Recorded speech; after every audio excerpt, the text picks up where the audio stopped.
What's good, everybody? It's your boy Brandon Scott again. Kevin Porter Jr. The Houston Rockets are shopping him for draft compensation. Should the Washington Wizards entertain it or not? We're going to talk about why they should, why they shouldn't, and give you what our final verdict should be next on Locked On Wizards. You are Locked On Wizards, your daily Washington Wizards podcast. Part of the Locked On Podcast Network. Your team every day.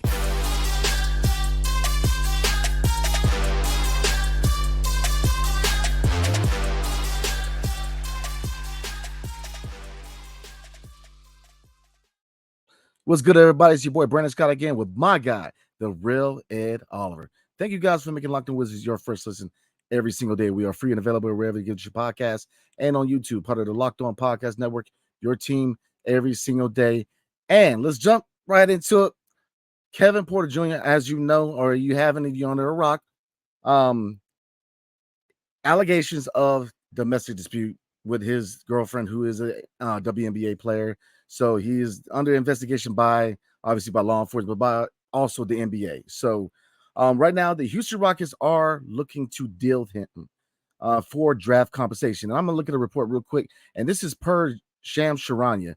And quote unquote, the Rockets are actively engaged with multiple teams on Kevin Porter Jr. on a trade, incentivizing a deal with several draft picks, sources say. So, like I said, let's get it out the way. Obviously, we do not condone any kind of violence, anything that has anything to do with violence, Again, it also is alleged. Right now, everybody's kind of waiting on the process to play through. But looking at reasons we should not entertain a trade for Kevin Porter Jr., what reasons do you see why we should just quickly hang up the phone with Houston? A big reason is this is not his first time being involved in trouble. I just looked up a list before the show of some incidents that he's been in, and I want to let the legalities play out, of course, but it would not be a good PR look for this team as well. It's not a good look. We saw what the Commanders did a couple years ago when they brought in Reuben Foster after domestic violence allegations, even though he was found innocent. It's just not a good look. Doug Williams had to go up there, answer questions. The Commanders, or Skins at that time, got a lot of backlash for picking him up off waivers. So it's just a risky look. And it's a new day, a new generation. I mean, a new front office for the Wizards right now. They just started Monumental Basketball. I think that started today. So they just want a fresh, clean look. And we know Ted Leonsis, he does not like guys that have troubled pasts. He moved on from John Wall just because of a gang sign video. So, you already know how Ted Leonsis rolls. He wants a lot of character guys, a lot of guys that he can trust on and off the court. So that's just not the identity that Ted Leonsis has had over the last couple seasons. But looking at Kevin Porter Jr.'s past, other than just this incident, he had an altercation with management at USC where he had some misconduct issues. Then in 2020, he assaulted a woman in August 2020. So this is not the first time as well that he's been alleged to have an altercation with a woman. And he was arrested for marijuana, Mary Jane, and gun possession as well. Also, he fought with the Cavaliers GM, general manager Kobe Altman. That was a few years back. And then also there's a report that he created trouble inside a bar, that allegedly he smashed the DJ's laptop as he threw it on the floor during a team activity. Apart from that, he also damaged the property. So there's just some trouble with this young man. He has a lot of things to figure out. Very talented player, but he just has a lot going on off the court. And then the alleged reports is that he broke her neck was broken and her vertebrae was broken, and he rammed his car. So there's just so much stuff going out. It's a tough subject to talk about, but this is the last thing that the Wizards need from a PR and news standpoint.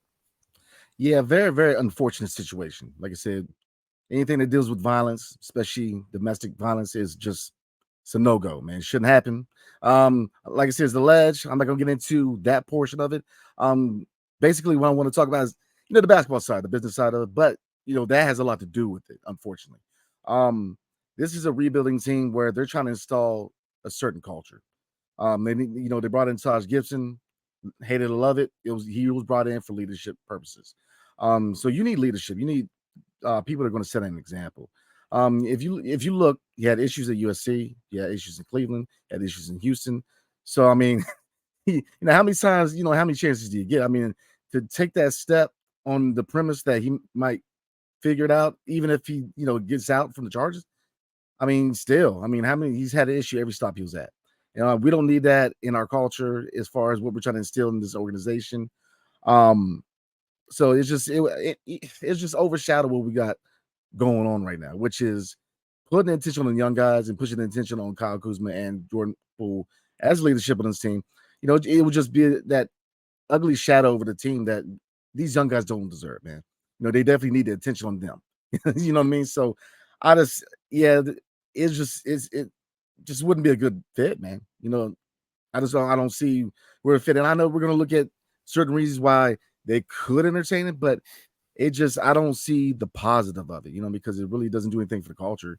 Like I said, we're going to talk about his production, in case, but like I said, it's a very slippery slope as a subject, because obviously, look, the message dispute, that is serious stuff, man. And you can look at the basketball side, but you ultimately you got to look at that situation and situations like that. And again, it comes down to culture. You got to have examples of what you're trying, leadership, veteran example. And these young guys just don't, because when you got a guy in an organization who has issues in the locker room, more often than not, they take attention away from players that need attention, because people are constantly trying to get him right, deal with him. No, we need the attention on the young guys, and we need attention where it needs to be, which is building camaraderie, having good vibes in his organization and focus on developing young talent and moving forward and trying to attain something that hasn't been done since the 70s, which is win a championship. And I just don't see that as part of the formula to help us win a championship. So, like I said, we are going to look at reasons why they could entertain the trade for Kevin Porter Jr. But before we do, tonight's episode is brought to you by Jase Medical. Everyone should be empowered to care for themselves and their loved ones during the unexpected. That's why Jase Medical offers the Jase Case. The Jase Case provides 5 life-saving antibiotics for emergency use and gives you a peace of mind so that you're not just hoping that you have access to medication on hand or an emergency room nearby. Jase Medical makes sure that you have the medication in hand. Jase Medical is simple. They handle everything from online evaluation to a licensed pharmacy medication delivery system and ongoing consultation and care. Don't get caught unprepared. I say this all the time. Look, definitely look for contingency plan, get supplies, because emergencies do happen. So I definitely recommend it. You can save $360 by getting these life-saving antibiotics with Jase Medical, plus an additional $20 off by using code LOCKEDON at checkout on jasemedical.com. That's JASE Medical.com. Promo code Locked On. And thank you guys for making Locked On Wizards your listen every single day. We definitely appreciate it. Every day airs. Tomorrow on the show, we are going to do a mailbag episode. So continue to send us your good questions on Twitter, or X that is, or YouTube. And we're definitely going to answer you guys' questions. So definitely tune in. So moving on, obviously you got to look on the flip side of the coin. Reasons why the Wizards would entertain a move for Kevin Porter Jr. So I know it's not many reasons like you would or shouldn't, but what reasons can you envision, E, that the organization would take a chance on trading for Kevin Porter Jr.? Mm-hmm. And there are some other things I found about Kevin Porter Jr. I don't mean to read the whole book on him, but I do remember when Glenn Concert, he had the mess up and Kevin Porter Jr. hit the game winner against the Wizards in DC. So some other reasons why not, before we get to some possibilities of why teams may be interested in trading for Kevin Porter Jr. just in his contract. April 2021, he violated NBA's COVID-19 protocols and rules. The NBA fined Kevin Porter Jr. $50,000 on April 28th after he visited a strip club in Miami. Keeping him company was teammate Sterling Brown, who was further assaulted outside the establishment. At the time, the league prohibited players from attending indoor social gatherings of 15 or more people or entering bars, lounges, and clubs. So that's another one. Then he had a halftime blow-up as well. According to reports, Porter had a mid-game exchange with assistant coach John Lucas while facing the Nuggets on January 1st.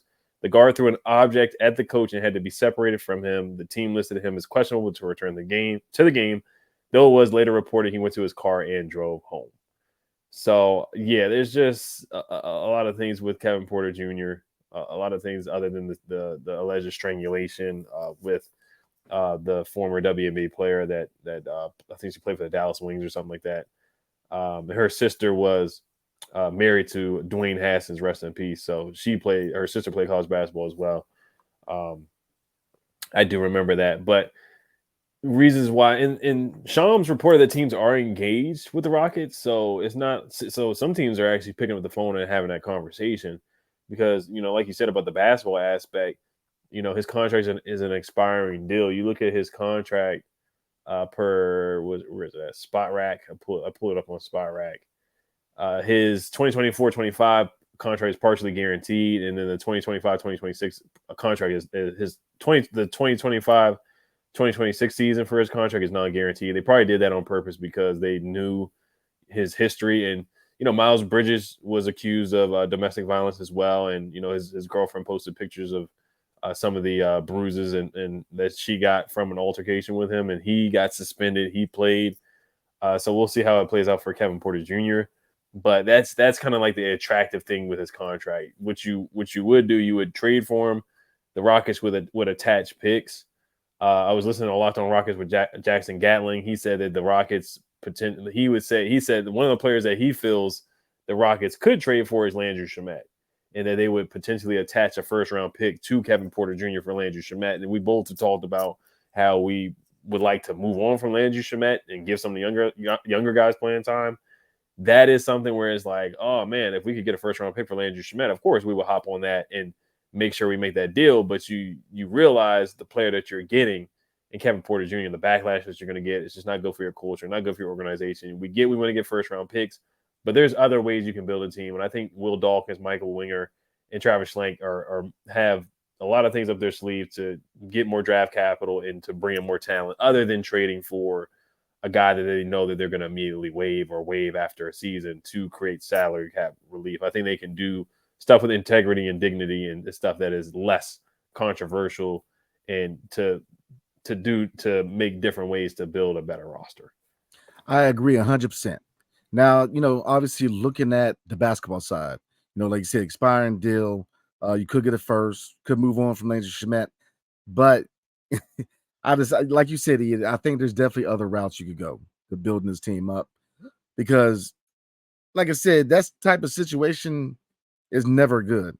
But then he's had issues every stop he's been, man. And while the talent's there, it's just, you can say that about a million people. The talent's there. Think about it. For every NBA player, there's 1,000 people who could have been in the NBA, and for one reason or another didn't make it. So it's just he's got talent, but it's just it will take attention away from what they got going on, and that is not fair to the young guys. That's my biggest thing, is that these young guys, the attention needs to be on them, developing them, getting them minutes, having leadership, work with them, show them the ropes of how to be a professional.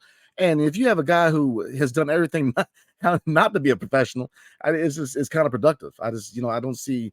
I get the basketball side of it. I get it. There's definitely teams going to entertain it because you can waive them. You can get draft compensation. But as far as the Wizards, I don't see it, and I just don't see it happening because it's a culture thing, building the culture. We heard the culture thing with the Commanders. Like I said, you use Reuben Foster as an example. And we all know, you're a Commanders fan, how long it took to kind of find a good culture in that organization. And it took a while. So, they're trying to form a certain culture here. And I don't see anywhere where it would be positive, man. I just don't see it. Like I said, we try to look at every angle, reasons why they shouldn't. But outside of draft compensation, I don't see a reason to do it because, you can say you made a mistake, let the whole process unfold.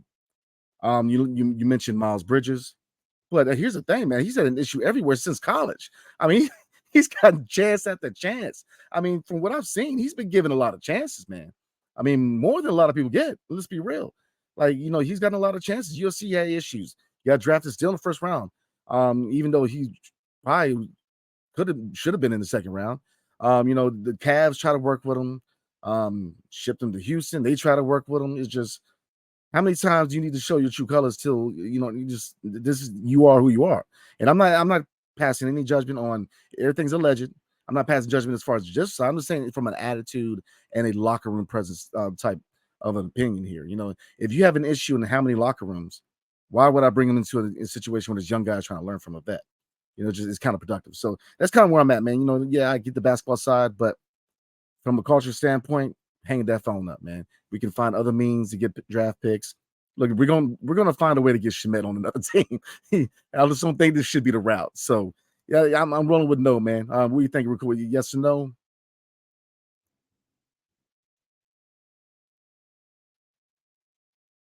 Oh, I think you're on me. Yeah, they just started Monumental Sports Network, and I think they Yeah. want to start that off on a positive light. I think that's not Rachel Nichols is going to be on Monumental Sports as well. I saw that on a commercial on NBC Sports Washington. So I think they got a lot of stuff up their sleeve to support women. And Ted Leonsis says I think he really supports the WNBA. They have a pregame and a postgame show. They got Megan McPhee, they got Christy Winter Scott on the broadcast. You know, they got her they got both those ladies on the Wizards broadcast as well. So I think just PR and just the broadcast, you just see kind of the moves that Ted Leonsis and Monumental Sports is making right now, and I think that kind of goes against a lot of stuff that they're trying to do. So for women and support women. Yeah, I'm with you. That's a hard no. I mean, it's boom. I mean, I don't see a reason for it. And I think we both agree that it's not going to happen. Like you said, this front office, Ted Leonsis, like you said, what he's done as far as WNBA and stuff like that, it ain't happening. So, another name brought up, Buddy Hield, is asked for a trade, and him and the Indiana Pacers are in the process of seeking a trade for Buddy Hield. But before we talk about Buddy Hield, tonight's episode is brought to you by Birddogs. Now, I'm trying to tell you, Birddogs make you look good. Birddogs stretch khaki shorts are designed to fit slimmer through the thigh and leg, giving you a truly sculpted look. Birddogs shorts do the exact same thing as Lululemon, but fit way better. They fit way better than regular shorts that are made of stiff, restricted cotton. Birddogs fixes this issue by inventing cloud knit fabric. It looks just like khaki, but stretches, so you get a way slimmer fit without having to sacrifice movement. I'm telling you, you can work out in it, you can go on for a walk in it, you go to work with them on. Birddog uses anti-sting sweat wicking fabric that keeps you cool and dry all day long. Birddogs are functional for any occasion, whether it's golf, going on a date, an evening out, going to the pool, working out, lounging, or just going to work. So go to birddogs.com/lockedonnba and enter promo code LOCKEDONNBA at checkout for a free Birddogs water bottle with your order. That's birddogs.com/lockedonnba for a free water bottle at checkout. You won't want to take your Birddogs off. We promise you. And again, thank you guys for making Locked On Wizards your first listen every single day. Every day is tomorrow on the show. We are going to do a mailbag episode. So I know you guys have been wondering about depth chart, who we're going to waive, who we're going to trade, excitement about training camp. We're going to chop it up next time with some questions. So before we roll out, this is, again, Shams Charania, he's the man. Another report coming from him. And he says, after contract extension negotiations stalled out, Buddy Hield and the Indiana Pacers have started dialogue to work on finding a potential trade. So, look, we brought up a lot of names all season. Looking at Buddy Hield, 4 or 5 years ago, absolutely. But, now we're in a rebuild. We're looking to get young guys. And he's not old per se. But looking at where he plays, I personally see that he will get in the way of a young guy. So, looking at Buddy Hield, do you think that he's somebody who could make this team better, or do you see somebody who just purely would kind of take away minutes from a young guy? I think he would help, but I think he's more of a I'm not gonna say I think he's better than a role player. He can shoot the lights out. He can put the ball on the floor a little bit. Really benefits of having a good point guard in Tyrese Halliburton. Every time Buddy Hield plays us, he lights us up for 3 or 4 or 5 threes. Let me look at his numbers and see how much he averaged last year. But at this point with this team, because we're not, looking to win this year, I don't think there's a reason to really bring him in unless we bring him in to flip him for more for like more picks or something like that. Yeah, he played in 80 games last year, 16 points a game. The year before that, 18 points a game. So he's been a really darn good scorer. Put up 20 points a game in Sacramento. Can shoot the lights out. Shot 42% from 3 last year. So he's an elite shooter. 82% from the free throw line. But yeah, I wouldn't bring him in. I think he would. I think to get him, you probably would have to give up a first round pick to get Buddy Hield, in my opinion. He's 30 right now, so he's still in his prime right now. But I don't think he really fits the timeline at this point. I think they want to see what they got in Blau. If he comes, Johnny's not playing. Straight and simple. I don't see Johnny playing at all if Buddy Hield comes in. But it would be fun to watch Jordan Poole. If Buddy if we traded for Buddy, then Jordan Poole certainly would be playing point guard. Tyus would come off the bench. I would have Jordan Poole at the point, and then Buddy at the 2. Or Buddy could play the 3 too. He really could. He could play small forward, and then you would have Jordan. You could do Tyus at the 1, Jordan Poole at the 2, Buddy at the 3, Kuz at the 4, and Gafford at the 5. You probably go back to being 35 and 47 instead of our win total being like 25 wins. DraftKings, FanDuel has us at like over under 25 right now.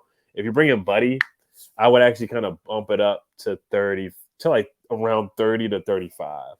And I still don't think you would make the plan on the playoffs, but it just doesn't fit the timeline of the rebuild right now. Because if you do that, then you're kind of still in this middle build kind of purgatory. Like you're not good enough to really make a playoff run, and you're not bad enough to get a top 5 pick. Because if you get Buddy Hield, he would make the team better. Because I think Jordan Poole would play really well with Buddy. He can shoot and space the floor. Kyle Kuzma can shoot and space the floor. I think they would actually be a really competitive team, and kind of like a sneaky good team. I get it. Buddy Hield's not like an all-pro or all-star. I was about to say Pro Bowl because I'm in football mode right now. He's not an all-star caliber player, but he's a darn good shooter. He's a darn good shooter. So I think he would improve the team. Now, he's not an all-star, but he's the tier bottom. I mean, he can play. Yeah. He can score. And I've wanted him in DC years ago, man. I thought that, because I know he started out with the Pelicans. Then he was moved with sending Cousins from Sacramento to team up with Anthony Davis when he was still in New Orleans. But now he messes with the timeline. Like you said, even if you could slide him in the starting lineup, you got to send Denny back. You got to send somebody back. And it's just going to jumble up the roster even more. It's just, like I said, a little too late. I mean, years ago, absolutely. I thought he could have been a nice addition to this team years ago, man. But now, nah. I mean, right now, I think the biggest thing with this season is that most of our wins are going to start in the beginning of the year, going to the deadline. Because you best believe after we flipped a lot of these expiring deals, it's going to be all about giving these young guys minutes, like Johnny Davis, see what you got in him. Bilal, they definitely want to see what they got in him. So we're not going to win many games after the deadline, man. So I don't see him. I mean, because to a certain degree, he's involved with the Pacers trying to find a trade partner. He's not trying to come to Washington. He's trying to come somewhere, where he can challenge for a championship ring. So I can see him going to LA. Beyond that, I mean, his name's been linked. It's always, I think, for the last 2 years, him and Miles Turner have been linked to the Lakers for the last 2 years, man. So why wait? Go ahead and get him. I mean, because we know they're trying to make that push, because Bron is on the later stages of his career. So, yeah, I think nobody really sees a fit. I don't think the Wizards really see a fit. I don't think the Pacers really see a fit. And I don't think Buddy Hield's really going to see a fit, personally. So, yeah, I think that's kind of is what it is, man. Both with Buddy Hield and Kevin Porter, I just don't see where we need to make those moves. And I don't see them happening. So we're going to go ahead and roll out everybody. We definitely appreciate everybody. Like I said, we have a mailbag episode coming up. So definitely shoot us your best questions, man. Definitely give us your best questions. So anywhere you get your podcast, 5-star review is much appreciated. Like, subscribe, comment below. Let us know what you guys think, man, with the whole Kevin Porter Jr. situation. As far as basketball here, let's keep it basketball here. But definitely let us know what you think about Buddy Hield too. Would you entertain it? Would you not? So definitely holler at us, man. But again, appreciate everybody. So hail to the Wizards and peace. See everybody later.